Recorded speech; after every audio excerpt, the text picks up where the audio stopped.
मेरे प्यारे बच्चों, आज हम 10वीं कक्षा का कविता मातृभूमि पढ़ने जा रहे हैं।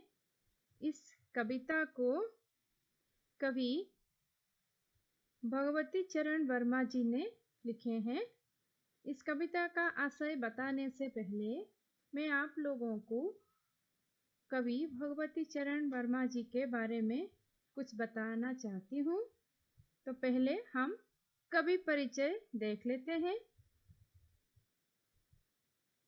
कवि भगवती चरण वर्मा जी 1903 को उनका जन्म हुआ था। 1981 को उनका देहांत हुआ था। भगवती चरण वर्मा जी ने 30 अगस्त 1903 को उन्नाव जिले उत्तर प्रदेश में, जो उत्तर प्रदेश में है, उसमें सफीपुर नाम के गांव है, उनमें उनका जन्म हुआ था। उन्होंने इलाहाबाद से BA LLB की डिग्री प्राप्त की। उन्होंने विचार और नवजीवन नामक पत्रिकाओं का संपादन किया था। आकाशवाणी के कई केंद्रों में भी सेवा की। उनके चित्रलेखा उपन्यास पर 2 बार फिल्म निर्माण हुआ। चित्रलेखा उपन्यास बहुत ही अच्छा है, इसीलिए इसके ऊपर 2 बार फिल्म निर्माण हुआ और ये बहुत लोकप्रिय भी है। दूसरे उपन्यास भूल बिसरे चित्र साहित्य अकादमी से पुरस्कृत है। ये भी बहुत उपयोगी है। अपने खिलौने, पतन, 3 सर्स, टेढ़े मेढ़े रास्ते, युवराज चुंडा, मेरी कहानियाँ, मोर्चाबंदी तथा संपूर्ण कहानियाँ, मेरी कविताएं, सविनय और एक नाराज कविता, मेरे नाटक, वसीयत आदि उनकी अन्य लोकप्रिय कृतियां हैं। ये सब उनका लोकप्रिय कृतियां हैं जो बहुत ही लोकप्रिय है। आज तक भी लोग उसे भूल नहीं पा रहे हैं। उनका लिखने का अंदाज ऐसा ही था। 5 अक्टूबर 1981 को वर्मा जी का देहांत हो गया। ये था भगवती चरण वर्मा जी के बारे में कुछ जानकारी। अभी हम कविता का आशय देख लेते हैं। कविता का आशय यह है, भगवती चरण वर्मा के नाम को हिंदी साहित्य में आदर के साथ लिया जाता है। प्रस्तुत कविता में कवि के देश प्रेम की झलक दिखाई देती है। यह कविता में कवि का देश प्रेम की झलक दिखाई देती है। वो बहुत ही प्रेम करते थे अपने देश को। इस कविता के माध्यम से वो ये सब जताना चाहते हैं। वे मातृभूमि को प्रणाम करते हुए उसमें विद्यमान अपार वन संपदा, खनिज संपत्ति का वर्णन करते हुए भारत के महान विभूतियों का स्मरण करते हैं। इस कविता से भारत की महानता परिचय प्राप्त होता है। इस कविता में कवि मातृभूमि को प्रणाम करते हैं। मातृभूमि, हमारा जो मातृभूमि है, भारत माता है, उनको वो प्रणाम करते हैं और उसमें विद्यमान अपार वन संपदा, खनिज संपत्ति का वर्णन करते हुए, और भारत भूमि के अंदर वन संपदा, जो वन उपवन है, और जो खनिज संपत्ति, जो मिनरल से, जो लोहे, पानी, सोना, सब कुछ जो खनिज है, उनका भी वर्णन करते हैं और महान विभूतियों का स्मरण करते हैं। महान विभूति, जो लोग बहुत महान हैं, जैसे गांधी, बुद्ध, श्री राम, वैसे महान विभूति को वो इस कविता के माध्यम से स्मरण करते हैं और इस कविता से भारत की महानता का परिचय प्राप्त होता है। भारत, हमारा भारत कितना महान है, उसके अंदर क्या क्या है, ये सब इस कविता के माध्यम से वो बच्चों को जानकारी देना चाहते हैं। ये था कविता का आशय। अब हम कविता को पढ़ेंगे। मातृभू सत सत वार प्रणाम, अमरों की जननी तुमको सत सत वार प्रणाम। मातृभू सत सत वार प्रणाम, तेरे उर में साहित्य गांधी बुद्ध और राम, मातृभू सत सत बार प्रणाम। हरे भरे हैं खेत सुहाने, फल फूलों से युक्त वन उपवन, तेरे अंदर भरा हुआ है खनिजों का कितना व्यापक धन। मुक्त हस्त तू बांट रही है सुख संपत्ति धन धाम, मातृभू सत सत बार प्रणाम। एक हाथ में न्याय पताका, ज्ञान दीप दूसरे हाथ में, जग का रूप बदल दे हे माँ, कोटि कोटि हम आज साथ में। गूंज उठे जय हिंद नाद से सकल नगर और ग्राम, मातृभू सत सत बार प्रणाम। ये था कविता। अभी मैं आपको एक एक पंक्ति का अनुवाद करूंगी और आप लोगों को समझाऊंगी। पहले पंक्ति देखिए, मातृभू सत सत बार प्रणाम। हे मातृभूमि, हे भारत माता, इस कविता के माध्यम से कवि पहले ही भारत माता को प्रणाम कर रहे हैं। मातृभू सत सत बार प्रणाम। हे मातृभूमि, मैं आपको सत सत बार प्रणाम करता हूँ। और अमरों की जननी तुमको सत सत बार प्रणाम। हे माँ, तू अमरों की जननी है, तुम्हें सत सत बार प्रणाम करता हूँ। तू अमरों की जननी है। अमर अमर अमर का मतलब है जो लोग मर गए लेकिन अभी भी हमारे मन में उनका नाम जिंदा है। उनका जीवन नहीं है लेकिन उनका नाम हमारे हृदय में अभी तक है।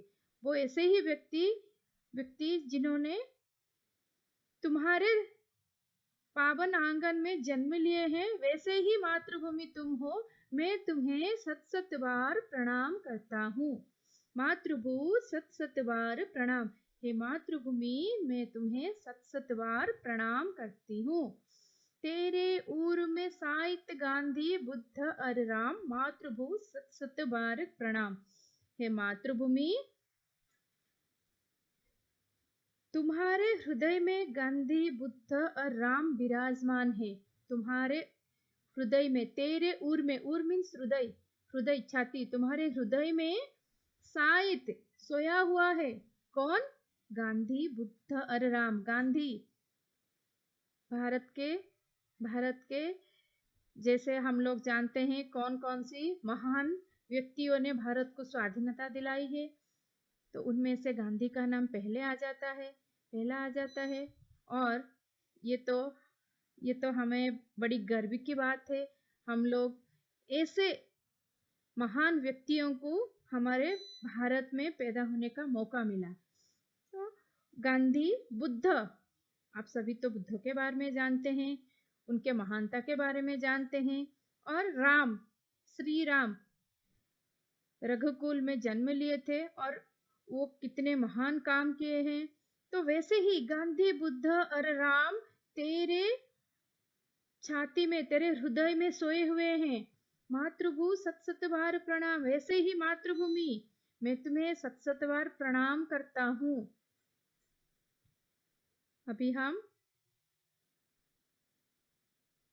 द्वितीय पंक्ति को देखते हैं। हरे भरे हैं खेत सुहाने, फल फूलों से युक्त वन उपवन। हरे भरे हैं खेत सुहाने। यहाँ पर कवि भारत माता की संपदा का बखान करते हुए कहते हैं कि हरे भरे हैं खेत सुहाने। हरे भरे हैं खेत सुहाने। तेरा जो खेत हरे भरे है और सुहाने हैं। तेरा जो खेत है, खेत का मतलब, तेरा जो खेत है यहाँ पर भारत भूमि में जो खेत है वो कैसा है? हरे भरे हैं, हरा, ग्रीन कलर, ठीक है। जो हरा है और भरे हैं, फुल है, हरा है, भरा है और इसको देख के बहुत सुंदर लग रहा है। हरे भरे हैं खेत सुहाने। तेरे हरे भरे खेत कितने सुहाने लगते हैं। फल फूलों से युक्त वन उपवन। फल फूलों से युक्त वन उपवन। तेरे वन उपवन फल फूलों फूलों से युक्त है। वन उपवन, तेरा जो वन और उपवन है वो फल फूलों से युक्त है, सुशोभित है, भरा हुआ है। खेत हरे भरे हैं, सुहाने हैं, और वन उपवन फल फूलों से भरा हुआ है। तेरे अंदर भरा हुआ है खनिजों का कितना व्यापक धन। तेरे अंदर भरा हुआ है, हे भारत माता, तेरे अंदर खनिजों का व्यापक धन भरा हुआ है। खनिज जो मिनरल्स, इंग्लिश में जिसे हम मिनरल्स बोलते हैं, पानी, वाटर, सोना, लोहा, ये सभी खनिज पदार्थ है जो भारत माता के अंदर भरा हुआ है। और कवि कहते हैं कि इस अपार धन को तू मुक्त हस्त में बांट रही है, मुक्त हस्त तू बांट रही है, सुख संपत्ति धन धाम, मातृभू सत सत बार प्रणाम। कवि इस खनिज संपदा की व्यापकता का वर्णन करते हुए कहते हैं कि इस अपार धन को तू मुक्त हस्त से हमें बांट रही है, मुक्त हस्त से हमें बांट रही है। कभी किसी भी प्रकार का भेदभाव नहीं करते हुए भारत माता इस संपत्ति को मुक्त हस्त से सभी को बांट रही है। वो कभी भी भेदभाव नहीं करती है, क्योंकि वो भारत माता है। माता कभी भेदभाव नहीं करते। मातृभूत सत सत बार प्रणाम, हे मातृभूमि तुम्हें 100 बार मैं प्रणाम करता हूँ। इस पंक्ति के माध्यम से कवि ये बताना चाहते हैं, हे माता, कवि भारत माता का प्रकृति का सौंदर्य का वर्णन करते हैं इस पंक्ति के माध्यम से, और कहते हैं तेरे खेत हरे भरे हैं, सुहाने हैं, वन उपवन फल फूलों से भरा हुआ है। तेरे अंदर खनिजों का व्यापक धन भरा हुआ है, जिसे तू मुक्त हस्त से सभी को बांट रही है। ऐसे ही मातृभूमि को मैं सत सत बार प्रणाम करता हूँ। अभी हम तृतीय पंक्ति की ओर बढ़ते हैं। एक हाथ में न्याय पताका, दूसरे हाथ ज्ञान दीप दूसरे हाथ में। एक हाथ में न्याय पताका, ज्ञान दीप दूसरे हाथ में। इस पंक्ति के माध्यम से कवि मातृभूमि की स्वरूप का वर्णन करते हुए मातृभूमि का ऐसे सभी को बताना चाहते हैं कि तेरे, हे मातृभूमि, तेरे एक हाथ में न्याय पताका है और दूसरे हाथ में ज्ञान का दीपक है। आप ये यहाँ देख सकते हैं, एक हाथ में भारत माता का न्याय पताका है और एक हाथ में ज्ञान का दीप है, ज्ञान का दीप है। जग का रूप बदल दे हे माँ, कोटि कोटि हम आज साथ में। कभी भारत माता को प्रार्थना करते हुए कहते हैं कि हे माँ, तू संसार का रूप ही बदल दे। आज हम करोड़ों भारतवासी तुम्हारे साथ है। जग का रूप बदल दे हे माँ, कोटि कोटि हम आज साथ में। हे माँ, तू जग का रूप बदल दे, तू ये जगत का रूप बदल दे माँ।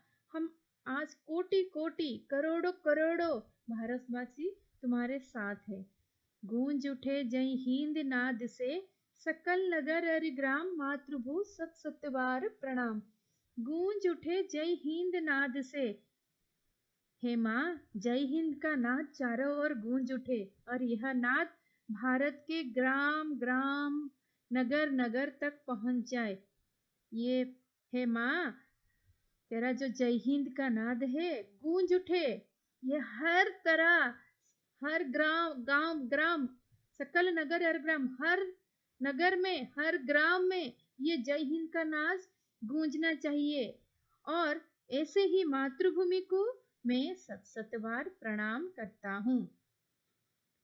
मातृभू सत सत बार प्रणाम।